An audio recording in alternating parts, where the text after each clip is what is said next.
예, 안녕하세요. 나홀통 담당 프로듀서 김성광입니다. 지금까지 나홀통 방송에서 늘 노무 에디션으로 울산의 노동연실을 다뤄봤죠. 오늘부터는 저희 시사팩토리의 시민참여형 방송 나홀통이 문화 에디션으로 새롭게 또 시작합니다. 울산과 문화 이 두 단어가 연계된다는 거 좀 생소하게 느껴질 수도 있을 텐데요. 지난해 12월 문화체육관광부 주관 4차 예비 문화도시에 울산이 선정됐습니다. 그 울산이 60년간 산업도시 타이틀을 벗어 던지고 문화도시로서 도약을 위해 도전에 나선다는 의미로 보여지는데요. 어떤 문화도시로 울산이 발전할 수 있을지, 또 좋은 문화의 척도는 무엇일지, 또 시민을 위한 문화는 어떤 것인지, 이런 문화도시 울산에 대한 궁금증을 나홀통 문화 에디션에서 한번 다뤄보려고 합니다. 앞으로 향후 한 1년 더 길게 또 계획을 해보고 있고요. 문화도시 시민추진단, 그리고 이 전체 프로젝트를 맡았던 이태인 씨, 그리고 문화도시 거버넌스 활동가 성민주 씨, 지금 바로 옆에 나와 계십니다. 안녕하세요. 네, 반갑습니다. 네, 저는 이제 프로엔잡러 이태인이 오늘은 이제 울산 문화도시 추진단의 일원으로서 부족하지만 예비 문화도시 지정과 관련된 이야기를 울산 시민분들에게 전달해드리기 위해서 나왔습니다. 네. 이 거버넌스 구조 속에 저는 한 명의 일원이기 때문에 모든 분들의 말씀을 대변할 수 없겠지만 울산 시민분들에게 기쁜 소식 전해드리기 위해서 성실하게 한번 임해보도록 하겠습니다. 네, 기대됩니다. 네, 안녕하세요. 나홀통 노무 에디션에서 진행을 맡았던 CB뉴스 성민주 기자입니다. 오늘은 문화에 관심 많은 청년으로 또 문화도시 거버넌스 활동가로서 방송에 출연하게 됐는데요. 울산이 예비문화도시에 선정됐다는 소식을 듣고 앞으로는 타 지역 친구들에게 당당히 문화도시 울산 놀러와 유잼도시야 이런 말로 노잼도시 아니고요? 유잼도시입니다. 네. 울산에 초대할 수 있지 않을까 하는 기대가 됐습니다. 네, 저도 그 기대 한번 더 기대 가지고 지금부터 나홀통 문화 에디션 바로 출발해 보겠습니다. 광고 듣고 돌아오겠습니다. 팀장님, 아직도 메일로 피드백 주고받으세요? 사내 이메일, 인트라넷, 이제 그만! 메신저로 소통해요 잔디 잔디? 프로젝트 관리해요 잔디 잔디? 화상회의 재택해요 업무 효율 올려봐요 필수 업무 협업들 잔디 잔디 Power. Interview. 네, 나홀통 오늘 시사팩토리 시민참여형 코너 격주금요일마다 돌아오고 있죠. 오늘 나홀통을 좀 오늘 파워 인터뷰로 도입을 좀 시작을 해보려고 합니다. 그 나홀통이 작년에는 이 노무 에디션 진행하면서 울산 지역 노동권 확립을 위해서 엄청 애썼잖아요. 그렇죠. 또 그게 반응이 엄청 좋았죠? 맞습니다. 네. 제가 담당 프로듀서로 이제 창문 밖에 이 스튜디오 밖에서 보니까 이 방송 잘 돼가는 게 너무 느껴지더라고요. 뭐 시민분들 반응도 좋고. 그래서 올해는 2020년에 그 문화도시 에디션으로 한번 좀 진행을 할 때도 좀 이런 기대를 가지고 가보아도 되지 않을까 또 지금부터 기대가 되고 있고, 청취자 여러분께서 좀 듣기에 문화도시라는 단어가 좀 생소할 수 있을 것 같아요. 요것 좀 한번 설명하고 지나가면 좋겠습니다. 네, 일단 문화도시란 단어는 문화체육관광부 문화도시 조성사업에서 따온 명칭인데요. 대략적인 뜻은 문화를 통한 지속가능한 지역 발전 및 지역 주민의 문화적 삶 확산으로 네. 이에 따른 정책 비전 및 목표로 수립되어 있습니다. 정리하자면 지역 사회 주도 의지, 지역 공동체 활성화, 지역 고유의 문화가치 증진을 통한 지역 균형 발전을 이루는 것이고, 문화의 창의성을 활용한 지속가능한 성장 기반 구축, 문화적 도시재생과 접목한 사회혁신 제고로 정리할 수 있을 것 같습니다. 아니 지역 고유의 문화 뭐가 있나요, 울산에? 울산 지역의 고유의 문화는 많이 부족하죠. 산업도시 이면 속에 네. 숨겨져 있던 그런 구조적 문제였죠. 아무래도 울산의 문화적 향유라 하면 대표적으로 노동자들의 문화적 향유는 그거였죠. 그냥 이제 일과를 마친 뒤 술 한잔 기울이는. 그래서 밤문화가 많이 발달된 도시인 건 이거는 부정할 수 없는 사실이고요. 네, 진짜 지역 고유 문화 지금부터 좀 만들어갈 필요가 있어 보입니다. 네. 그 사실 울산이 지난해 12월에 예비 문화 도시로 선정되면서 이 방송을 저희가 기획하게 된 거잖아요. 울산이 예비 문화 도시로 선정되기까지 좀 그 과정을 들어보고 싶네요. 네, 예비 문화도시 지정을 받기 위해서 이제 시청과 문화재단 그리고 무엇보다 울산 시민분들의 많은 노력이 있었습니다. 시민들이 원하는 문화 환경이 무엇인지 그리고 어떤 사업을 어떻게 진행했을 때 시민분들의 효능감이 높을지 그 구성 단계에서부터 시민들과 지속적인 논의를 진행했고요.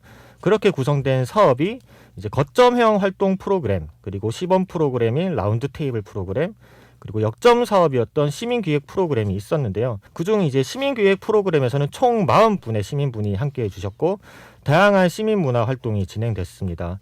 일단은 시민기획단 안에서는 무엇보다 행정 절차 중에서 가장 애로사항인 네. 그런 정산 절차, 보고 절차를 최대한 간소하게 해서 더 보다 많이 참여할 수 있게. 네, 더 많이 참여하고 그리고 어떻게 보면 행정에 대한 벽이잖아요. 그게. 그렇죠. 그 부분을 최소한 낮추고 여러 네. 시민들이 많이 참여할 수 있도록 진행을 했었고요. 40명이면 꽤 많이 참여했네요. 네, 많이 참여했죠. 네.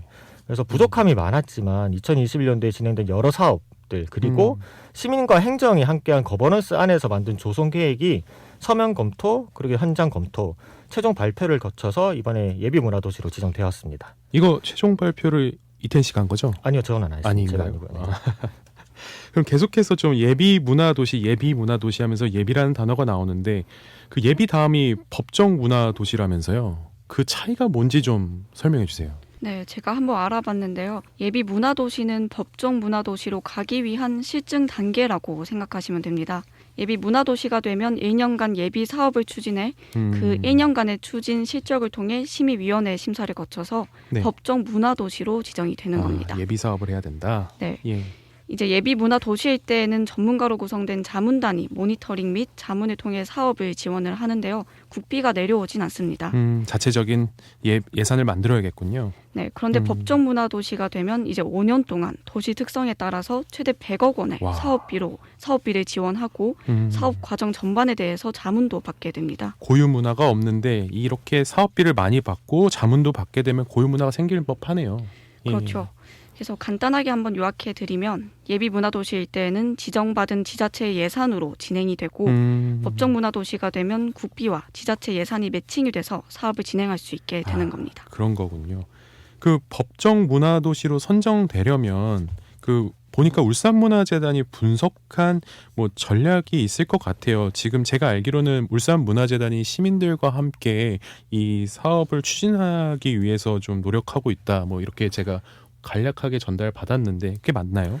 일단 정확하게는 울산문화재단이 아니라 네. 울산문화도시 추진단 시민들과 함께한 거버넌스 조직에서 분석한 내용이고요. 그렇군요. 이를 통해 내세운 전략은 네. 울산만의 이제 특색 있는 문화도시 추진을 위해서 방금 말씀드렸던 시민 당사자들이 참여해서 자문화라는 시민 추진단이 있습니다. 그렇군요. 네, 그 안에서 다양한 추진 목적이 논의가 되었고 필요성에 대해서 이야기가 나왔고요.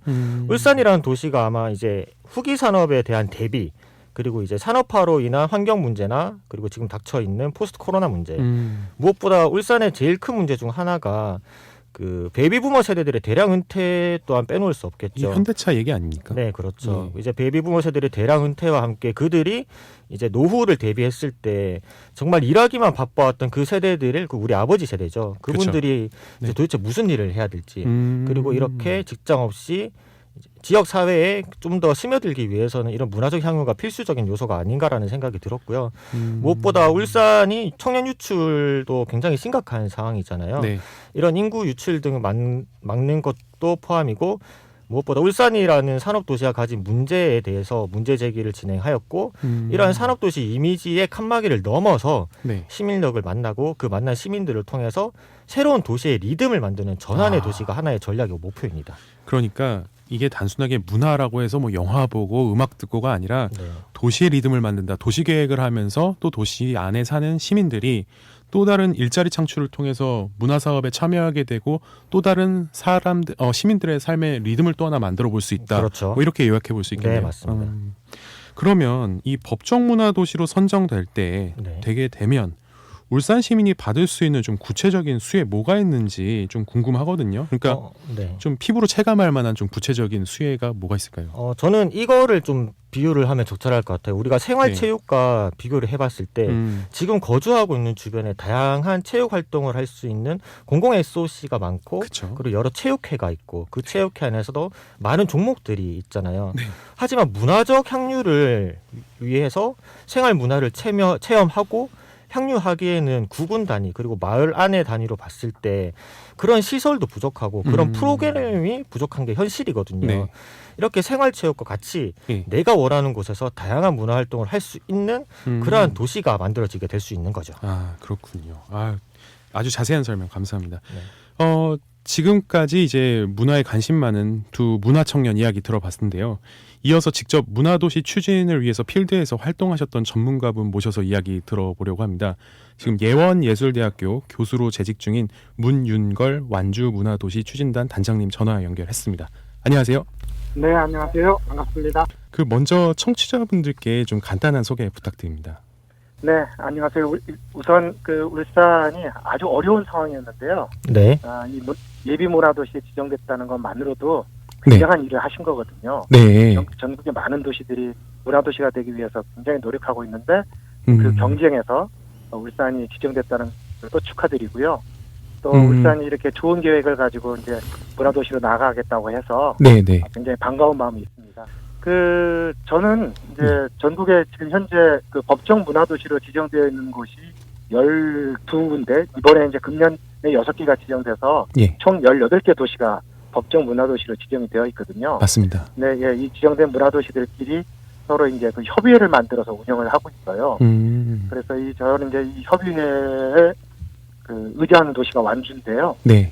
저는 이 센터 협의회들의 회장 역할을 맡고 있습니다. 아, 그렇군요. 그래서 문화도시와 관련해서 많은 도시들이 굉장히 열심히 준비하고 있으시고 또 저희가 이제 먼저 한 걸음 나갔기 때문에 네. 저희가 해왔던 여러 가지 경험들 또 저희가 이제 현장에서 느꼈던 여러 가지 문제를 해결해갔던 그 과정들 네. 이런 것들을 지금 예비도시나 또는 문화도시를 준비하고 있는 준비도시들하고 예. 저희가 그런 노하우들을 전달도 해드리고 아, 또 필요하다면 도움도 드리고 그러고 있습니다. 엄청나게 자문에 대한 요청이 많을 것 같네요. 들어보니까. 네, 네. 이제 많은 도시들이 관심이 있으시다 보니까 예. 네, 이런 이제 요청도 많이 있으시고요. 네. 또 이제 서로 같은 길을 가고 있기 때문에 예. 네, 뭐 서로가 가지고 있는 이제 노하우들을 공유해 가면서 다 같이 잘 되자 하는 그런 분위기로 지금 모든 도시들이 열심히 하고 있습니다. 아, 예. 좀 이어서 좀 구체적인 질문을 드리자면 네, 울산은 다른 예비 문화 도시로 선정된 좀 기초 단체가 아닌 광역 단체잖아요. 네, 이게 굉장히 다른 성격을 띠고 있는데 네. 이 울산 광역시가 법정 문화 도시로 가기 위해서는 어떤 노력이 필요할까요?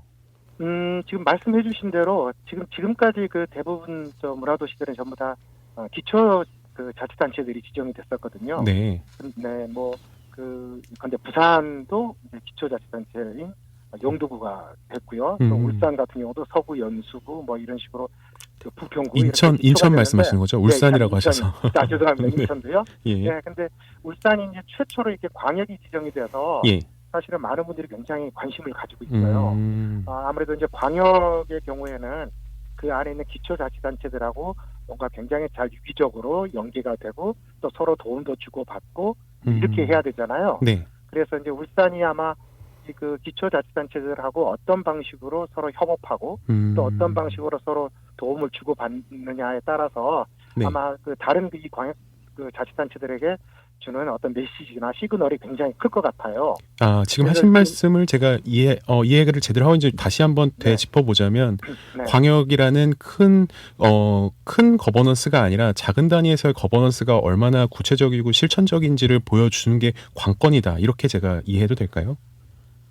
그런데 그렇게도 한데 더 이제 중요한 뜻은 네. 사실은 이제 이 광역자치단체는 네. 사실 기초자치단체들이 뭔가 역할을 충실히 수행해주지 않으면 광역단체 입장에서는 어떤 그 프로그램을 직접적으로 수행하기가 상당히 어려운 구조잖아요. 네. 우리나라의 행정구조 자체가. 예.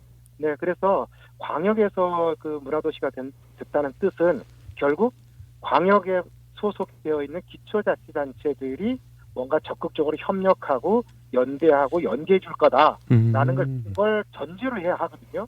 네. 네, 그래서 울산이 이제 울산 내에도 여러 가지 몇 개 기초자치구가 있겠죠. 네네. 근데 이제 그런 구들과 어떻게 네. 사업을 협력해가고 이제 하느냐 이제 네네. 이런 부분들이 저희가 이제 상당히 관심 있게 보고 있습니다. 그렇다면 앞서 이제 좀 그런 구체적인 기초 단체와의 그런 연계를 얘기하셨는데 좀 네. 이거를 사업명으로 바꿔서 좀 얘기를 하자면 네. 법정문화도시로 선정되기 위해서 어떤 사업을 좀 수행해야 될지 좀 1순위로 진행해 봐야 할 사업 좀 꼽아 주신다면요.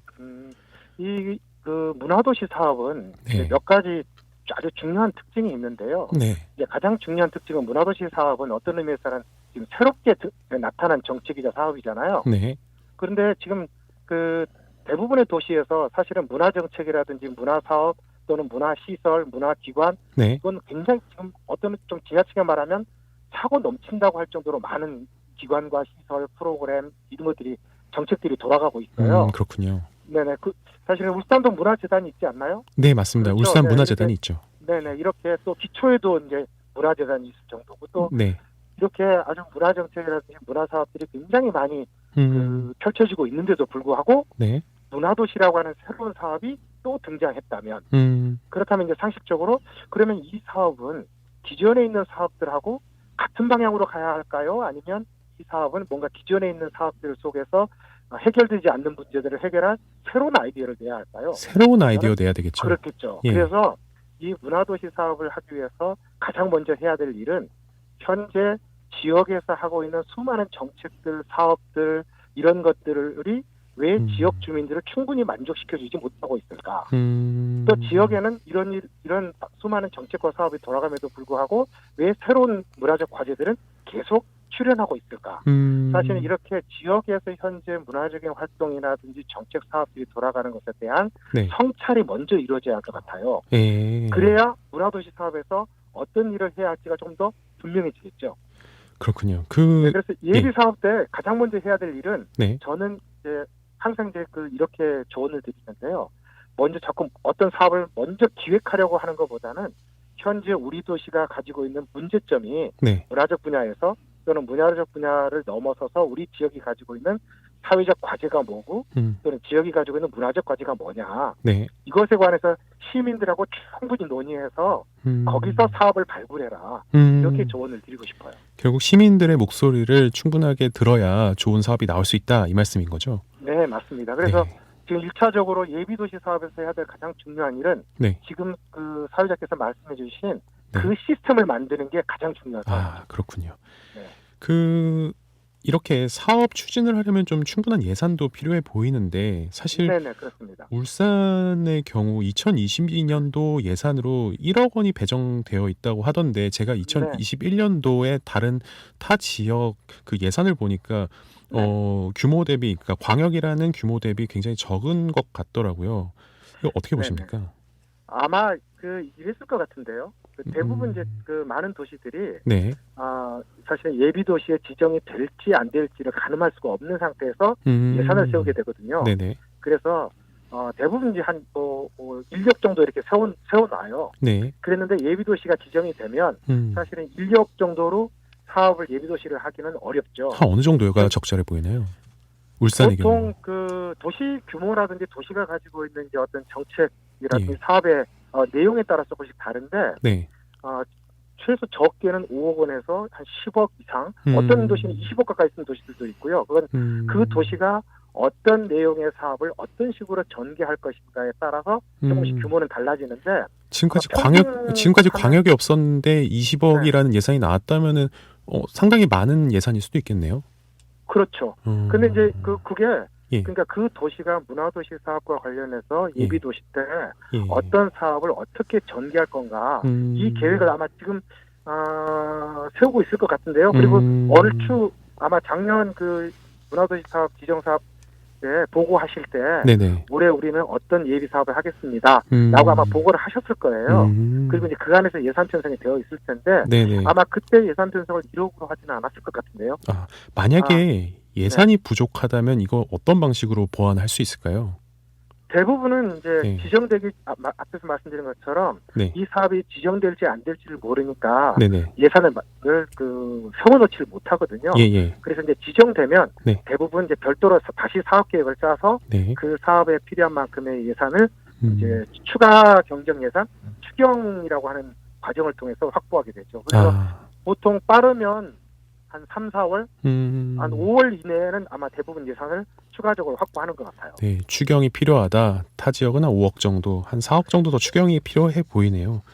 네, 근데 이제 네. 그거는 그 예산은 네. 뭐 딱 5억이다, 10억이다 예. 이렇게 정하기는 어렵고요. 그쵸. 도시마다 사정이 다 달랐기 때문에. 네네. 그리고 이제 이 사업 외에 또 다른 사업이 어떤 사업이 있느냐에 따라서 예. 예를 들어서 저희 완주 같은 경우에는 네.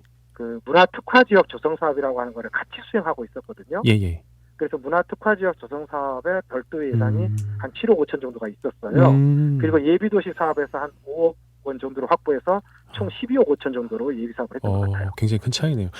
네. 예. 그렇다면 시간이 굉장히 빨리 갑니다. 그 도시 네. 디자인 전문가시잖아요. 네네. 예. 그 입장에서 마지막 한마디 좀 부탁드립니다.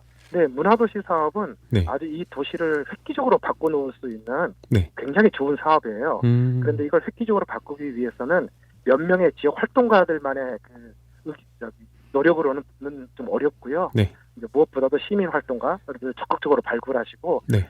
아주 많은 그 시민들이 거버넌스 구조 속으로 참여하시도록 사업을 이렇게 전개해 가시면 아마 잘 될 것으로 생각이 듭니다.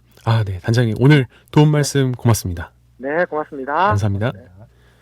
네, 오늘 이 나울통 시사팩토리 나울통 코너에서 지금 울산 문화도시 관련해서 인터뷰하고 있습니다. 지금 이제 두 문화청년 그리고 완주 문화도시 추진단장님 모셔서 이야기 나눠봤는데요. 두 문화청년 두 분 마지막으로 하실 말씀 없나요? 아무래도 일단은 이제 추진 단장님께서 말씀하셨던 부분이 중요한 것 같아요. 어쨌든 지금 각 지역, 지자체별 그리고 광역에서도 난립하고 있는 여러 문화 정책이 있잖아요. 네네. 그 정책에서 그 시민들에게 채워주지 못한 부분을 이번 문화도시 사업으로 어떻게 채워줄 수 있을지 그 논의가 빠르게 하루라도 빨리 시급하게 이루어야 된다고 느꼈고요. 예산적인 부분도 분명 추경의 논의가 있을 거예요. 그런 추경 논의에서 다른 지자체 그리고 인구수를 잘 비례해서 비교했을 때 적절한 예산이 수용될 수 있도록 진행해야 되는 게 맞다고 봅니다. 네, 민주 씨. 네, 저는 오늘 이야기 들어보면서 울산이 문화도시로 가는 것도 중요하고 정말 많은 노력도 필요하겠다는 생각도 들었지만 울산만이 문화도시로 가까워지는 것이 아니라 울산 시민들이 문화도시로 함께 한 발짝 더 다가설 수 있게 만들어줬으면 좋겠다는 기대를 해보게 됐습니다. 네, 좋은 이야기입니다. 네, 그러면 시간이 참 빨리 갑니다. 제가 오늘 잠깐 임시 진행이고 앞으로 나울통은 언제나 늘 시민 참여형 방송입니다. 이제 시작의 이제 세팅이랄까요? 그 과정에 있어서 제가 진행을 맡았는데 앞으로 이 나울통 문화 에디션 성민주 씨랑 그리고 이태인 씨가 앞으로 진행 맡아주실 거고요. 시사팩토리 100.3 청취자 여러분 오늘 문화도시 관련한 이야기 어떻게 들으셨는지 좀 궁금합니다. 제가 볼 때 이 울산이 문화도시로 가는 길이 아직 순탄해 보이진 않는 것 같아요. 어떻게 보면 가시밭길 같기도 하고요. 지금 고아라의 시작 나가고 있죠. 이 시작이 잘 진행돼서 꼭 법정 문화도시로 지정이 되면 좋겠습니다. 지금까지 진행의 김성광, 기술의 강승복, 연출의 김성광, 이태인. 다음 이 시간 모두 같이 찾아뵙도록 하겠습니다. 모두 안녕. 안녕.